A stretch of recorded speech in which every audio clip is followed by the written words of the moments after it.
My last two videos, one about can you win in Minecraft, and the other one was creating unique builds in Minecraft, resulted in a lot of interesting comments. Now, of course, there's something that I absolutely must do, and that is get to work on replying to comments. This is something I've been really slacking off on lately, but I should really do this. But I would like to answer some of the comments right now in this video, because I think there's a lot that needs to be said. And we're going to start off with the how do you actually win Minecraft? And this is from Claire Carter. It's a bit of a long one, so let me just swim across the river as I read it. So hi, for me, there is no way to win an open sandbox game. It can end when say you decide to create a new world, when the latest update comes out, or you stop playing. But I have no intention of winning or ending the game. I wait for mods to become available before updating an existing world and carry on the adventure. I don't want to win or end the game, and like you, I'm not in it for the mobs, so won't be beating the Ender Dragon anytime soon. Yeah, so I agree with this a lot. Like, as I mentioned, I'm really not... Well, it depends on the world.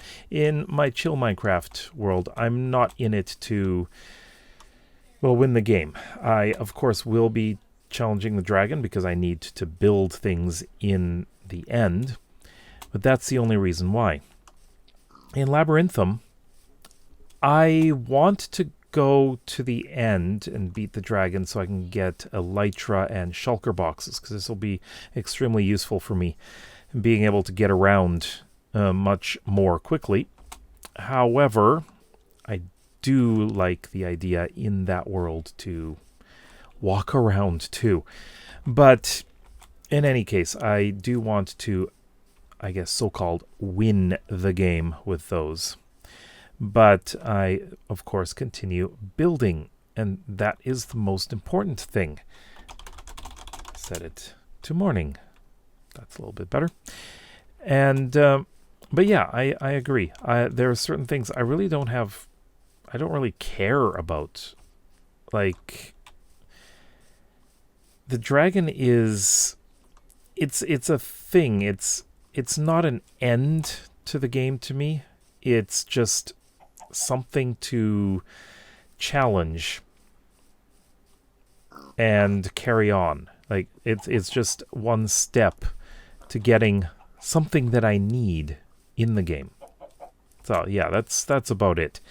It's not like I'm playing to beat the dragon. I don't really care. It's not important. And let's see.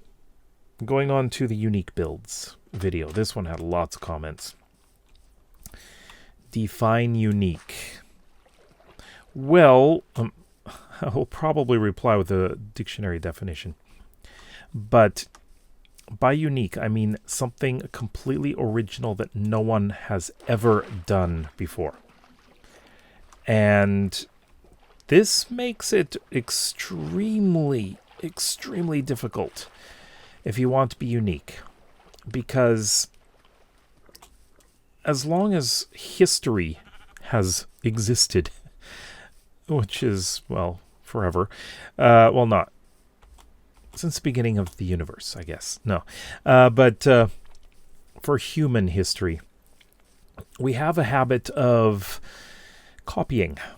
And we look at previous civilizations and we build things that we know how to build. And that's why there's often these, I guess you could say there's trends in design. Like, for example, Art Deco or Gothic.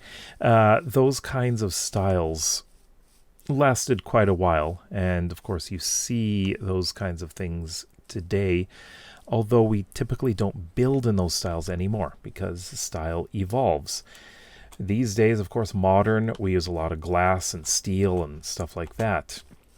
And at some point, those were fairly unique because we didn't build with that because we didn't have the technology. So in some way, technology is one way that we advance our style. So in some cases, you can be unique, I guess. But there's always some element in all of these new styles that kind of borrow from previous styles. So it is so difficult to be unique. Although people themselves are unique genetically, because there's no two people exactly the same, except for twins or triplets, identical triplets or identical quadruplets, whatever. Genetically, they're the same. However, personality-wise, they're all different. So they are still unique, even though they look exactly the same. So yeah, there's that. Next. I think this is literally every single type of art. There's no truly original book, film, music. All that you create is based on other arts that you experienced. That's exactly what I mean. So yeah, you can't really create something that's totally 100% unique.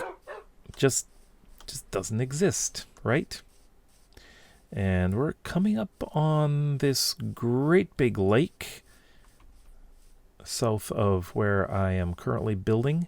So yeah, this is an interesting area. I have plans down here. Let's get to the beach before we go on to the next comment.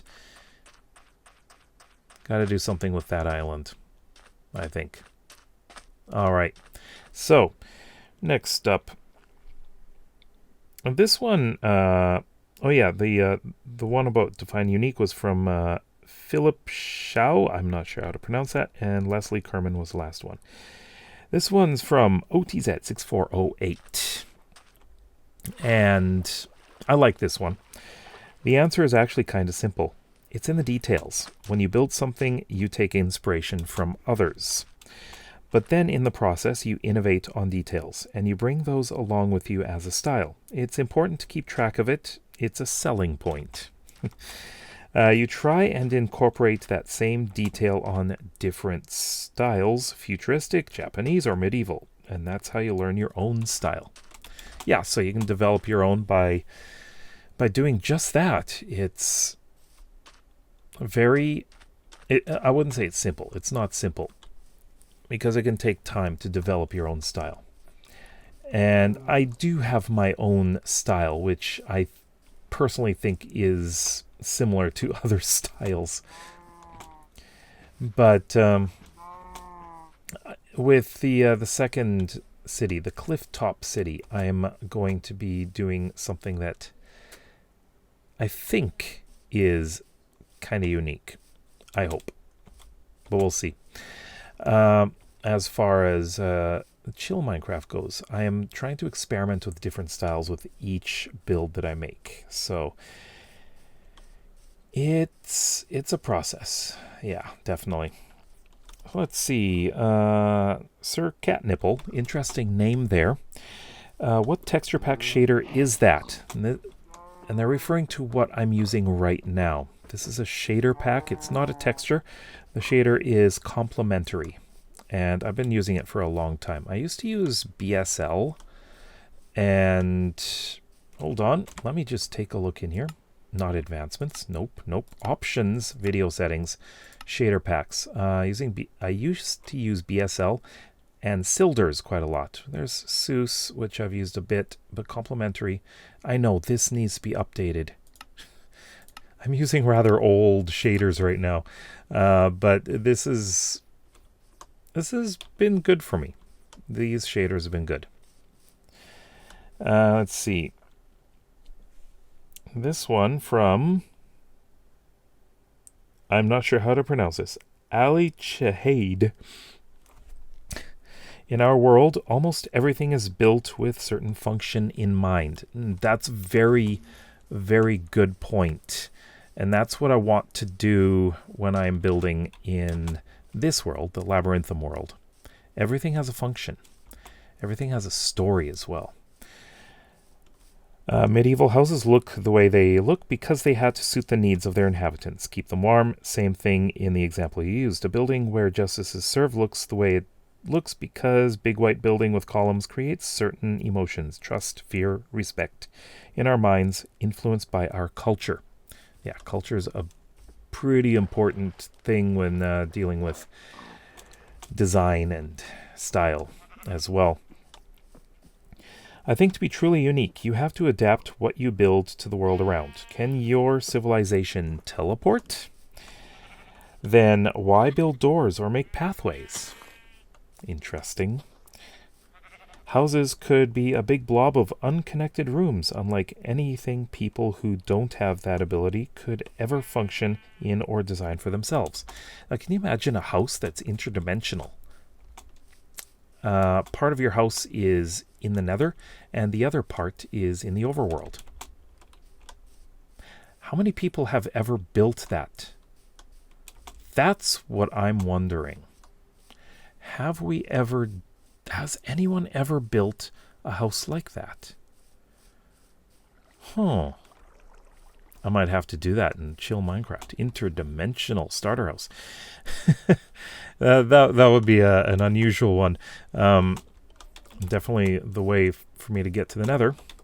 That's for sure. All right. Let me continue with this one. What would signify power in your world? What are the needs of the populations? What is the currency? Where is it made or spent? How do they interact with other creatures or populations of your world? Create a unique backstory and lore for a certain place, then make sure the builds make sense in their environment, and I'm convinced you will end up with something original. Totally agree. This is something I'm trying to do with Labyrinthum. Everything that I create in that world, I want to be unique, and I just realized I need to start walking in that direction. Yeah, so that is so true. Trying to be unique, though. You got to work at it, right? That's for sure. And if you are creating lore, then you are more likely to be unique instead of just copying what you see other people make. Yeah. Let's go daytime. Now let's see. Let's see how... as an artist, this is Dahlia Flair. As an artist, what happens to anything you ever create? This happens to anything you ever create. Nothing is 100% unique. You as a person have had and always will have inspiration from other creations. Your very own personality and self are molded and built by other works of art you care about, like, and appreciate, and you can't really run from that. Very true. Let's go over here. See if I can cross over there. Continue. Wait, that is... Yeah, I'm just looking at the directions. I'm at the same time, I'm mapping out this world so I can discover things and figure out where to build stuff, you know? That's part of the reason for me wandering around in this world. If you're wondering why I'm doing this, I'm killing two birds with one block. All right. Let's see. You can try and apply these things that inspired you towards a fresh take on something, your take on an idea, and that was bolded in that comment. I've never even tried that. But it will always have pre-thought ideals and concepts attached to it, as long as you feel good about the direction you're taking this idea and how you're applying all the knowledge you yourself have gathered and are not actually copying something. You are completely fine. It's how it goes. Yeah, I agree. There is one thing that Dahlia mentioned, copying, and this is a problem in the Minecraft community. And I have seen certain people have things that are copied from them. And yeah, I'm going to name one name. That's Gold Robin, who's an incredible builder. And he has had a couple people constantly copying his stuff and then making videos on them and displaying them as their own. Like they're making tutorials on a thing that he's already made a tutorial on. That's a problem. And these are rather large channels doing this. And it's amazing how they're able to get away with it. Unfortunately, there is no method of copyrighting a build in Minecraft. You just can't do it. And YouTube won't do anything about it because, well, there's nothing illegal about doing it. Yeah, so that's the way it goes, right? Unfortunately. Let's see. And going back down, actually, there's another thing here. And this is just a funny comment. This is on my Joys of Playing on a Minecraft server. Prodigy Reflex. This popped up in my recommended. I have to say, this is one of the best Bedrock videos I've ever watched. Nothing about it was Bedrock. It's all Java edition. I'm not sure why they said best Bedrock. That was kind of silly. But yeah. I mean, you get comments like that sometimes, right? Yeah, I haven't really had any really negative comments lately. I'm finding that sometimes they come in bunches and then you get nothing for a long time. And I just haven't been getting these negative comments. It's kind of nice, but sometimes you want... Well, I'm not sure if I want to say I want those comments. No. It's just funny that I haven't been getting them, but I'm kind of missing them.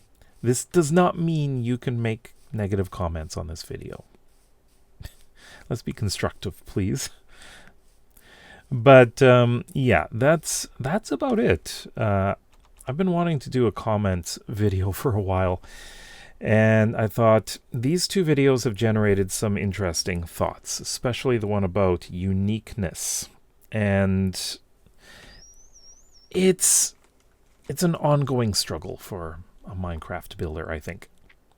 But anyways, let me know what you think in the comments below. If you like this video and would like to see some more, then please consider subscribing to this channel as well as my main one. And we will see you next time. Bye-bye.